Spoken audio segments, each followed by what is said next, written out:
DJ La Kundin Zo, Yaga Ushungi, Chozo Ledungi, Lunchen, Kushab Kirin Rajiju Chone, Sushenangu. I request our chief guest, Shri Kiran Rijiju, Honorable Union Minister of Parliamentary Affairs, Government of India, to deliver his speech.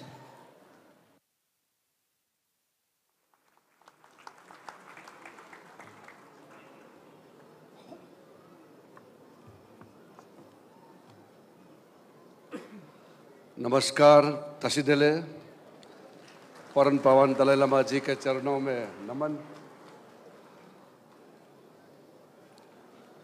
His Holiness Param Pawan the 14th Dalai Lama, all the honorable religious heads of different sects of Tibetan Buddhism and Bon tradition, Honorable Yeshi Wangmola, the Supreme Justice Commissioner, Central Tibetan Administration, Honorable Khenpo Sonam Thamphel, Speaker of the Tibetan Parliament in Exile, Honorable Sikyong Penpa Tseringji, Central Tibetan Administration, and the chief guest and my senior minister colleague, Union Minister of Panchayat Raj, Animal Husbandry, Dairy Development and Fisheries, Government of India, the Honorable Chief Minister of Arunachal Pradesh, Pema Khandu ji, the Honorable Minister from Sikkim,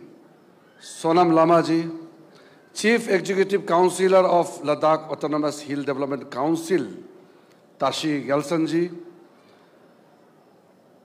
Sri Richard Gere, the Board Chairman, International Campaign for Tibet, the Members of Parliaments, MLAs, dignitaries, the members from the CTA from India and abroad present on this auspicious occasion, all the media friends from India and abroad, all my Tibetan brothers and sisters inside India and outside Tibet, ladies and gentlemen. Today, with deep reverence and boundless joy, I join millions around the world in wishing His Holiness the 14th Dalai Lama a most happy and joyful 98th birthday. This is a celebration of a remarkable life dedicated to compassion, wisdom, and non-violence. Your Holiness, you are more than a spiritual leader. You are a living bridge between ancient wisdom and the modern world. For over 7 decades, you have carried the light of Buddha's teachings with humility and clarity, guiding not only followers of Tibetan Buddhism, but people of all faith and backgrounds towards a more compassionate and ethical way of life. In a world strife with conflict, your message embodied in how you continue to lead your life assume even greater and more urgent significance.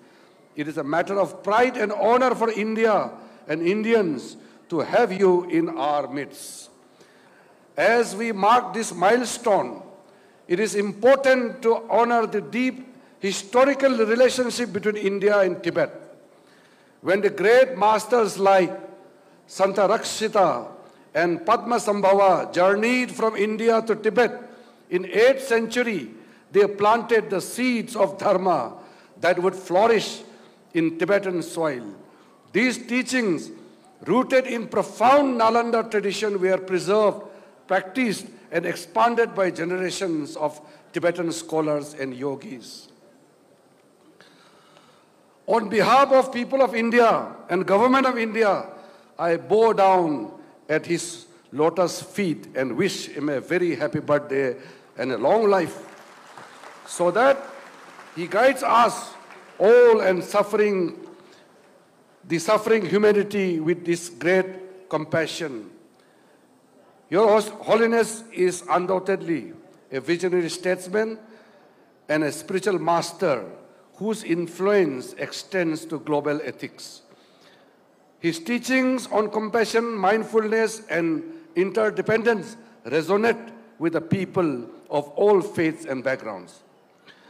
His application of Bodhisattva ideals in modern leadership, combining wisdom, pragya, and compassion, karuna, skill in the use of means in diplomacy, leading by example through Buddhist practical universal practices is unique.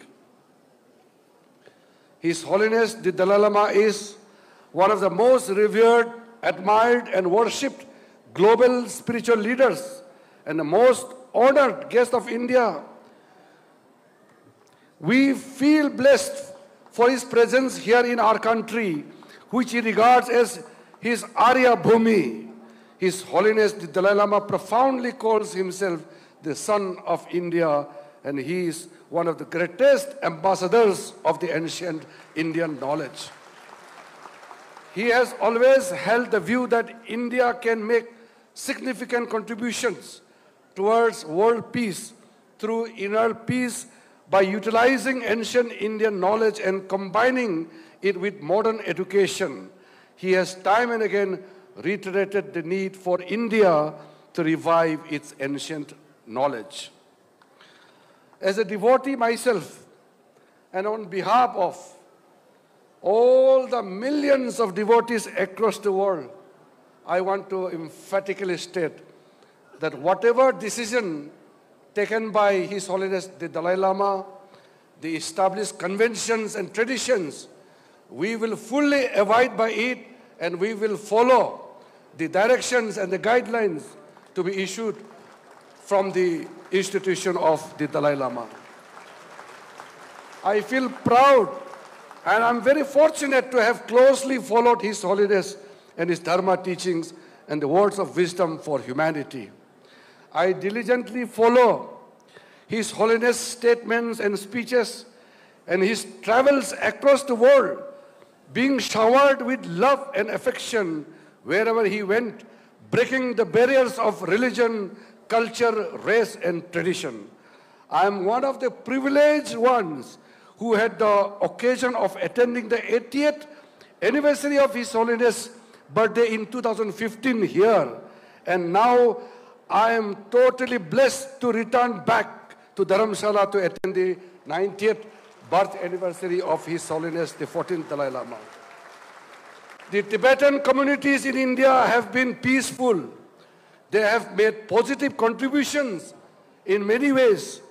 I have been regularly in touch with the Tibetan friends, members of Tibetan community, to listen to their problems and try to solve them from time to time.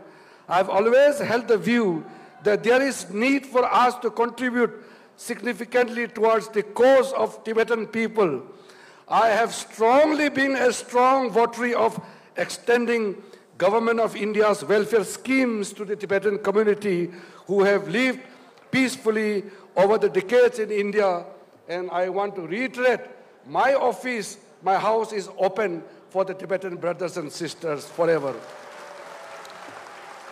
At this moment, I am reminded of my visit to Bodh Gaya in January 2023, when I was one of the fortunate ones, blessed by His Holiness to have laid the foundation of Dalai Lama Center for Tibetan and Indian Ancient Wisdom in Bodh Gaya in his very presence. The institution serves as a global center for conducting education, research, and other programs to promote the study of ancient Indian thought and visions. To conclude, I would like to say that His Holiness, the 14th Dalai Lama, transcends the barriers of all religion, national, culture, race. The Tibetan people, the people of Himalayan region, the Dharma followers, and the people of this world need the continued presence of the institution of His Holiness, the Dalai Lama.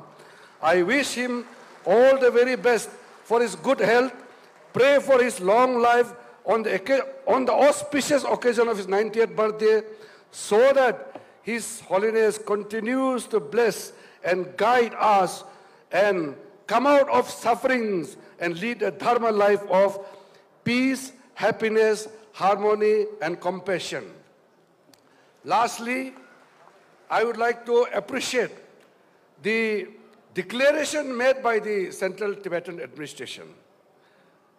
The decision to celebrate 6 July 25 to 6 July 26 as the year of compassion to express our deepest gratitude to His Holiness the Dalai Lama for his tireless efforts in promoting basic human values through practice of compassion, fostering inter-religious harmony, preserving Tibetan culture, and protecting the environment, and reviving ancient Indian wisdom of Nalanda tradition. I once again thank the CTA for adopting this resolution, and once again on behalf of the Government of India and people of India, my colleague Sri Rajiv Ranjan Singh ji, I feel totally blessed to be here on this very, very auspicious occasion of 90th birthday celebration of His Holiness the 14th Dalai Lama. Thank you very much. Tashi Delhi.